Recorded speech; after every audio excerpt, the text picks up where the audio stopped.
Tweet share 1 LinkedIn 0 email. Nearly 2/3 of our trade is with the EU or countries it has deals with. Not only does Brexit jeopardize this privileged access, in much of the rest of the world, we will be at the back of the queue for trade deals. The government's incredibly thin white paper on trade, published yesterday, shows it has no plan to stop trade going backwards and damaging our prosperity in the process. Brexiters told us that once we were freed from the EU, we'd sign our own bumper crop of trade deals which would kick in on the day we leave. The best that Liam Fox, the International Trade Secretary, could offer last week's Tory conference was that we would copy and paste 40 of the deals the EU already has when we quit. The biggest chunk of our trade, 49%, is with the EU.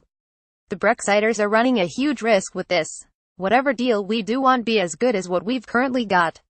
Another 2% of our trade is done with places like the Isle of Man, Gibraltar and Aruba, pockets of member states' territory that the EU has given varying degrees of market access to. A further 12% takes place with the 66 countries the EU has trade deals with, such as South Korea, Switzerland, Mexico and Canada. That last deal came partially into force only in September. If Fox can replicate all these deals, he will have limited the downside on an important but still smallish chunk of our trade. But he'll need to get cracking. He has so far visited only 2 of the 66 countries, or 3 if you include Canada, despite making 17 foreign trips since taking up his job, according to Open Britain. What's more, even if he is successful, he won't have got us anything we don't already have. What about the rest of the world, accounting for 37% of our trade? Could Fox pull a rabbit out of his hat there? Sadly not. After all, the EU is negotiating or has agreed mandates to negotiate with countries such as Japan, Australia and New Zealand that are worth another 8% of our trade. We're not going to get ahead of the queue with these countries. At best, we'll be a Johnny-come-lately copying and pasting those deals too.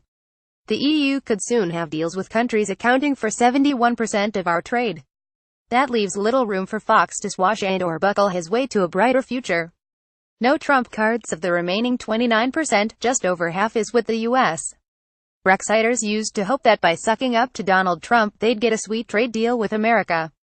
But it's rapidly becoming clear that the US is keener on doing a deal with the EU than with us. What's more, when America does turn its attention to us, it will drive a hard bargain. It will want to thrust chlorine-washed chicken down our throats, and force the NHS to pay more for US-made drugs. We've already seen Trump threatening punitive tariffs on Bombardier, which employs thousands of people in Northern Ireland, despite Theresa May's desperate pleas. The US has also joined several other countries in complaining about a deal we've cut with the EU to divide the current quotas we have for agricultural imports after Brexit. Trump wants us to open up our market to US food even before we talk about special deals. You can hear the Brexiters winning, but you were supposed to be our friend. Well, what about China, including Hong Kong? It's half of our remaining trade, a full 7%. Quite apart from the fact that our trade with the EU is 7 times as large, why did we ever think Beijing would prioritize us? Now we hear that May is having to delay a trade trip to China because Beijing thinks a rival visit by Trump is more important.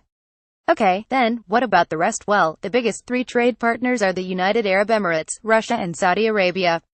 In the Arab countries' cases, a huge chunk of our trade is arms sales, which the EU isn't involved in anyway. So that leaves Moscow. But how are we going to ramp up trade with Russia at the same time that we're imposing sanctions on the Kremlin for annexing Crimea? The Brexiters promised us global Britain. It's another of their dreams that's going up in smoke. Tweet share 1 LinkedIn 0 email edited by Hugo Dixon.